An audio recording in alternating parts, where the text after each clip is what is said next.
മക്കളെ, ഈ നീറ്റിന്റെ റിസൾട്ട് വന്നപ്പോഴേ കുറെ ആൾക്കാർ പറയുന്ന കാര്യം വർഷത്തിന്റെ കണക്കുകൾ. ഇനി എന്നെ കൊണ്ട് ഒരു വർഷം കളയാനൊന്നും പറ്റൂല, ഇനി ഒരു വർഷം കളഞ്ഞിട്ട് എനിക്കാവില്ല, എന്നെ കൊണ്ട് മടുത്തിട്ടുണ്ട്, ഞാനിനി പോവില്ല. ഓക്കെ, മടുത്തിട്ടുണ്ടെന്നാണെങ്കിൽ നിങ്ങൾ നിർത്തിക്കോ, നിങ്ങൾ മറ്റേതെങ്കിലും കോഴ്സുമായിട്ട് മുന്നോട്ട് പോയിക്കോ. ഇനി അതല്ല, വർഷത്തിന്റെ കണക്ക് പറയാനാണെങ്കിൽ എനിക്ക് ഒരൊറ്റ കാര്യങ്ങളോട് പറയാനുള്ളൂ. നമ്മുടെ JPC തുടങ്ങി 2020 ആ 2020 ഫസ്റ്റ് ബാച്ചാണ്. ആ ബാച്ചിൽ കേരളത്തിൽ അഡ്മിഷൻ എടുത്ത കുട്ടികൾക്ക് ഇപ്പോഴും അവരുടെ ഫൈനൽ ഇയറിന്റെ എക്സാം കഴിഞ്ഞിട്ടില്ല. അവർക്ക് ഇനി എക്സാം കഴിയും, ഒരു മാസവും കൂടെ കഴിയും. അത് കഴിഞ്ഞ് ഒരു മാസം കൂടെ കഴിഞ്ഞിട്ടാണ് അവർ ഹൗസ് ഏജൻസിലേക്ക് കയറാൻ പോകുന്നത്. ഇതേ സമയത്ത് ആന്ധ്രയിലേക്ക് അഡ്മിഷൻ എടുത്ത കുട്ടികളുണ്ട്, അവർക്ക് എക്സാം കഴിഞ്ഞു, റിസൾട്ടും വന്നു, ഹൗസ് ഏജൻസി കയറിയിട്ട് ഇപ്പോൾ 2.5 മാസത്തോളമായി. അതായത് ഇവരും അവരും തമ്മിൽ 6 മാസത്തിന്റെ വ്യത്യാസം ഉണ്ടാവുന്നത്. അങ്ങനെയാണെങ്കിൽ ഇനിയും ഈ അലോട്ട്മെന്റ് ഒക്കെ നടക്കാൻ ഒരു 3 മാസം സമയം എടുക്കും. അലോട്ട്മെന്റ് ഒക്കെ കഴിഞ്ഞ് അവർ കയറാൻ ഇനിയും 3 മാസം കഴിഞ്ഞാലാ കയറുക. അപ്പോൾ നിങ്ങൾ അവരും തമ്മിൽ 6 മാസത്തിന്റെ വ്യത്യാസം. നിങ്ങൾ ഇതുപോലെ തന്നെ നന്നായിട്ട് പഠിച്ചിട്ട് നിങ്ങൾ ചിലപ്പോൾ ആന്ധ്രയിലൊക്കെ പോയിട്ട് പഠിച്ചിട്ട് അവിടുത്തെ ഏറ്റവും ബെസ്റ്റ് മെഡിക്കൽ കോളേജിൽ നിന്ന് പഠിച്ചിട്ട് നിങ്ങൾ ഇറങ്ങുകയാണെങ്കിൽ അവിടെ നിങ്ങളും ഇപ്പം കയറുന്ന ബാച്ചും തമ്മിൽ ആകെ ഉണ്ടാവും ചിലപ്പോൾ 2-3 മാസത്തിന്റെ വ്യത്യാസം. ഈ മാസത്തിന്റെ കണക്ക് പറയാതെ നിങ്ങൾ പഠിക്കാൻ റെഡിയാണെങ്കിൽ പഠിക്കാൻ നോക്ക് പിള്ളേരെ. ഇവിടെ JPCയിൽ സൂപ്പർ 30 എന്ന് പറയുന്ന ബാച്ച് തുടങ്ങുന്നുണ്ട്. ഈ ബാച്ചിൽ ഓൾമോസ്റ്റ് കുട്ടികളൊക്കെ ആയി. നിങ്ങൾ ആരെങ്കിലും ഇനിയും താല്പര്യപ്പെടുന്നുണ്ടെന്നാണെങ്കിൽ ഫുള്ള് സ്കോളർഷിപ്പോട് കൂടെ ഒരു ഫീസും ഇല്ലാതെ നിങ്ങൾക്ക് കൂടെ പഠിക്കാനുള്ള അവസരമുണ്ട്.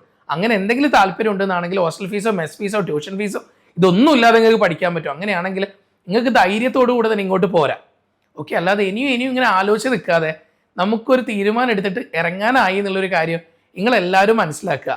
അല്ലാതെ ഇനിയും ഇങ്ങനെ ആലോചിച്ച് നിൽക്കണ്ട. പിന്നെ വർഷത്തിൻ്റെ കണക്ക് പറയുന്നവരോടെ എനിക്കൊരു കാര്യം പറയാനുള്ളത്, ഇതൊക്കെ കഴിയുന്നതിൻ്റെ ഇടയിൽ ഇനിയിപ്പോൾ കോഴ്സ് കഴിഞ്ഞ് നിങ്ങളൊരു വർഷം നിങ്ങൾ ഏതെങ്കിലും ഒരു ലോക്കൽ കോളേജിൽ പോയിട്ട് പഠിച്ച് അങ്ങനെ പഠിച്ചിട്ട് നിങ്ങൾക്ക് പേഷ്യൻ്റ് എക്സ്പോഷർ പോലും പ്രോപ്പറായിട്ട് ഉണ്ടായിരുന്നില്ല, എന്നിട്ട് നിങ്ങൾ വന്നിട്ട് MBBS കഴിഞ്ഞപ്പോൾ നിങ്ങൾക്ക് ഒന്നും ചെയ്യാനൊന്നും പറ്റുന്നില്ല, പ്രോപ്പറായിട്ട് ഒരു കേസ് കണ്ട എന്താണെന്ന് പോലും മനസ്സിലാക്കാൻ പറ്റില്ല.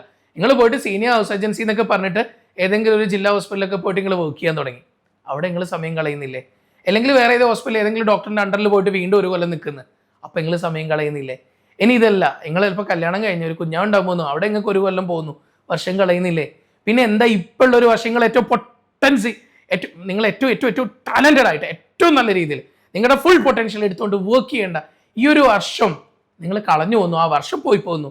ഇത് പറയുന്നവരോടെ എനിക്ക് ഒറ്റ കാര്യം പറയാനുള്ളൂ, നിങ്ങളുടെ ഉള്ളിൻ്റെ ഉള്ളിൽ നിങ്ങളുടെ ആഗ്രഹം ഭയങ്കര സ്ട്രോങ് ആണെങ്കിൽ നിങ്ങൾക്ക് വർഷത്തിന് ഒന്നിനും നിങ്ങൾക്ക് കണക്കുണ്ടാവില്ല.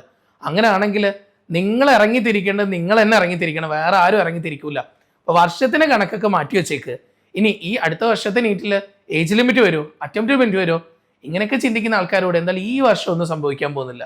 2027 എന്തായാലും ഇങ്ങനെ ഒന്നും വരാൻ പോകുന്നില്ല. 2028 അതിനുശേഷം എന്തെങ്കിലുമൊക്കെ സംഭവിക്കാം. ഈ വരാൻ പോകുന്ന 2027 കൂടിപ്പോയാൽ അതിൽ CBT മോഡിലേക്ക് മാറുന്നു എന്നല്ലാതെ വേറൊരു മാറ്റം ഇപ്പോൾ വരാൻ പോകുന്നില്ല. അപ്പോൾ അതെന്തായാലും ഓൾറെഡി അനൗൺസ് ചെയ്ത് കഴിഞ്ഞു, ബാക്കിയൊന്നും തന്നെ വന്നിട്ടില്ല. അപ്പം അങ്ങനെയുള്ള കാര്യങ്ങളൊന്നും വരാൻ പോകുന്നില്ല. നിങ്ങൾ പഠിക്കണമെന്ന് തുനിഞ്ഞിറങ്ങുകയാണെങ്കിൽ നിങ്ങളെ കൂടെ വെക്കാൻ ഞങ്ങളുണ്ട്. നിങ്ങൾ വേഗം ഇങ്ങോട്ട് വണ്ടി ആയിരിക്കുമോ കൊയിലാണ്ടിയിലേക്ക്, കോഴിക്കോടല്ല, കോഴിക്കോട് നിന്ന് വീണ്ടും കുറച്ച് ദൂരം കൂടെ ഉണ്ട്. എല്ലാ ജില്ലയിലെ കുട്ടികളും ഇവിടെ പഠിക്കുന്നുണ്ട്.